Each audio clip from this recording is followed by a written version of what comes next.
yatakuwa chemchemi ya uzima wa milele. Haleluya! Bwana Yesu asifiwe! Bwana Yesu asifiwe! Praise the Lord! Bwana Yesu asifiwe! And Jesus said, okay, there was a well of kupatia maji gani?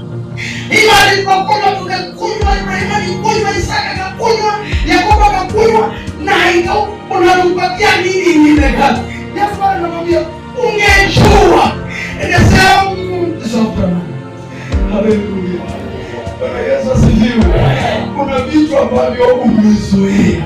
Yesu yuko ndani ya nyumba anakuambia alicho nacho akikupatia kitakujia ndani yako, chemchemi ya uzima wa milele. Chakula umekula hakijakupa afya.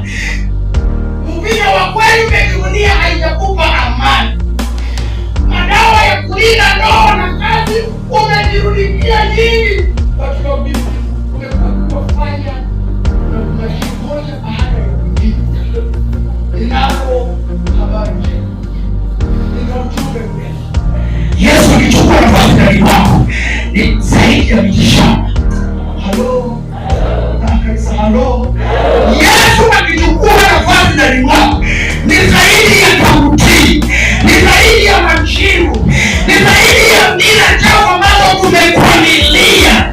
Walikwamilia itikadi na mila za Wasamaria na Wayahudi. Hakutangamani, hakuoani.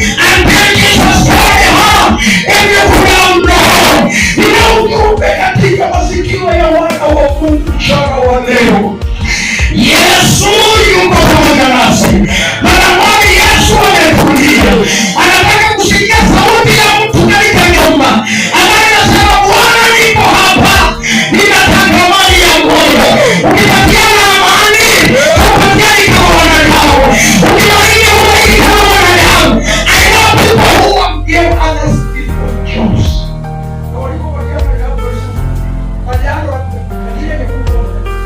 Yesu akikubariki, hasemi isho kwamba is you to give out of love. Haleluya. Bwana Yesu asifiwe. Bwana Yesu asifiwe. Au nikisha tunasema. Nataka nikupatie vitu vingi ambavyo vitakusaidia. Bwana Yesu asifiwe. Bwana Yesu asifiwe. Number one, there is a woman at a wrong way at a wrong time. Bwana Yesu asifiwe.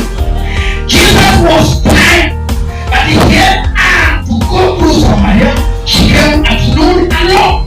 Why noon? Because other women came in the cool of the morning. She was probably avoiding whispers, judgment, and gossip.